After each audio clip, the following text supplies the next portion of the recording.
Before we get into it, can I just say yes, I know I need a haircut. It's a mess. Let's just move on.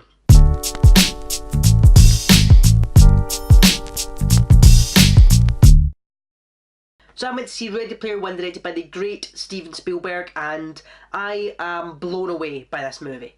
It follows the character of Wade, who's part of this Oasis, this VR experience, this virtual world where you can be anything, be anybody, and do anything. Now him and his little bunch of friends, as well as many other players in this Oasis, are trying to find 3 keys left by the creator of the Oasis. If you beat these 3 challenges, get these 3 keys, then you become the owner of the Oasis. You rule the Oasis, which is huge for any player in the game. Also after them is a corporation, IOI, which are basically an evil corporation who are trying to get the rights, get to own the Oasis so they can put their own spin on it and put ads and sell products through the Oasis, which is not what it's about. So as well as trying to save the Oasis from this evil company, they're also trying to keep it out of the wrong hands. So first of all, let's say what I liked about the movie. It was beyond my expectations. I'd seen the trailer and obviously seen all these little pop culture references and read all these articles. Never read the book, but I read all these things about it, and so with all these people saying about all these, like how like the Iron Giant was in it and all these other little references and pop culture references, I was expecting just a movie filled with nostalgia, and it was forcing it down your throat of it, honestly, but it didn't whatsoever. It was such a great story, a story that I felt involved in and I loved to watch. I loved these characters, I related to them, and so that when these pop culture references happened, they weren't in your face pop culture references. They were just little sly things that some people probably didn't notice many of them as were in the movie. So talking about those pop culture references, it's a great homage to everything kind of 80s, you could say. It's such a Back to the Future vibe to it. The music of Back to the Future's through in it. The character drives the DeLorean. It's such a fantastic little homage. Back to the Future's in it throughout. It's quite a common thing, so I think Back to the Future was a big influence on this movie. Or the book it was based on, I should say. Then there's obviously the main one, the Iron Giant, which everyone has seen and everyone loves. For the first key, they had to do a race. You had to get past King Kong was the final challenge as part of this race. The second challenge, this is probably my favourite like section of the whole movie, bar the kind of final war at the end, was the second challenge where they had to go into the Shining Hotel. They had to go in. They went into the Overlook Hotel. They went into it.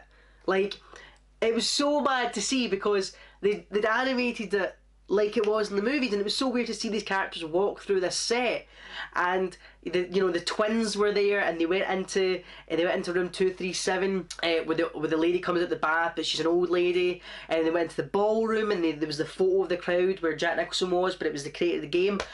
It was just, that whole section was amazing. The blood coming out the elevator as well. At that whole section, I was like, this is crazy, because The Shining's my favourite film, or one of my favourite films.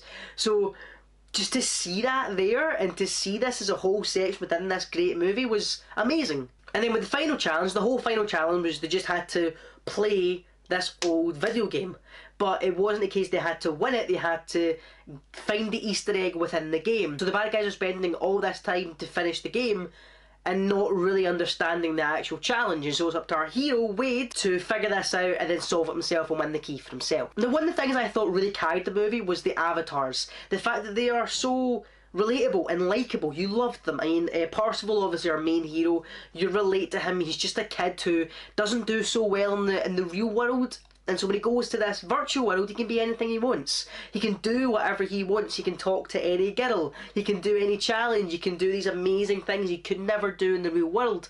And you relate to that as a person. You can't do it in the real world, so go do it in a virtual one. The Artemis, she was seen as the badass of the virtual world, the leader in trying to find all these challenges and do them, and then she eventually teams up with Parzival. Because it was the virtual world, obviously, there was that relationship between Parzival and Artemis, which eventually leaks into the real world, but again, we'll get to that soon. There was H, Parzival's best friend, this big, huge, muscly guy, who you find out was actually a female, which again, virtual world could happen.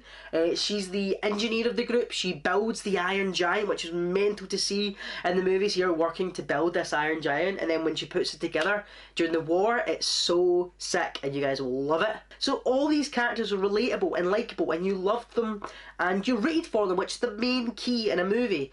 I think nowadays with action movies you don't really get a sense of character, and you struggle to relate to a lot of the characters. And I mean, you look at the Fast and the Furious movies now, there's like 20 characters in those movies, and I don't think you really relate to any of them. I'd say maybe in the first few you relate to a few of the family members because they're fighting for their family, you fight for those you love, but it's now stretched to a point when it's beyond that now, and I think we lose that in action movies, is that sense of character.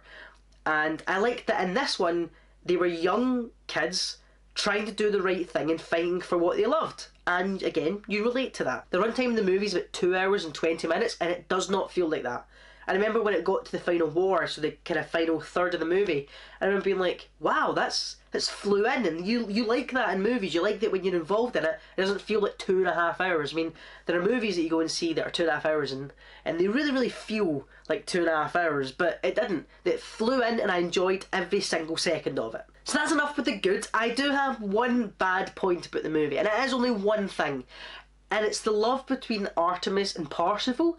There was just a now I can see what they were going for, what they wanted, which is fair enough, but it just seemed a little bit random. It just seemed at one point, I mean, he'd met her once, they'd raced against each other, he saved her from getting killed by King Kong, but then from then on he pretty much was like, yeah, I'm in love with you. And it just felt a little bit out of place. It was like they were trying to, in order to avoid the side plot of them falling in love, they just tried to throw it in there straight away and get over it. So when they went to the nightclub and they're being pure flirty and dancing, and he's like, I love you, and she's like, nah, nah, nah, no you don't. It did seem very, whoa, unexpected. Then when they met up for the first time in real life, again, they'd only met in the virtual world 3 or 4 times. And then they meet up in the real world for the first time and they're like, yeah, we're together, we're an item. It just felt really weird and out there, and it just didn't quite click as well as it could have for me. But I understand that they had to sacrifice the love story to make the rest of the movie great, and so I have no qualms with that. Overall, I thoroughly enjoyed Ready Player One. It's one of my favourite movies of the past kind of 5 years. I can't wait for it to come out in Blu-ray. I'm going to go see it again next week. That's how much I loved it. In terms of rating it out of 10, I have to give it a 9. And it's only because of that love aspect that's not giving me a 10 out of 10, but again, I understand why they had to do it. So that's why I can only give it a 9 out of 10. But 9 out of 10's the highest rating, I think, or one of the highest ratings I've ever given on this channel. So you can see that I'm so impressed by it. Have you guys seen Ready Player One? If you have, go ahead and leave the comment section down below your rating out of 10 and what you thought of it. Go ahead and hit the like button if you enjoyed, guys, and don't forget to hit subscribe so you never miss some FilmFanatic content. I'll see you next time, guys. Take care.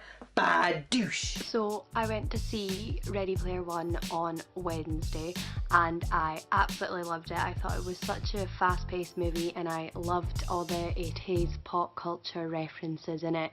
It had some serious Back to the Future vibes. If I was to give it a rating, I would give it a 10 out of 10.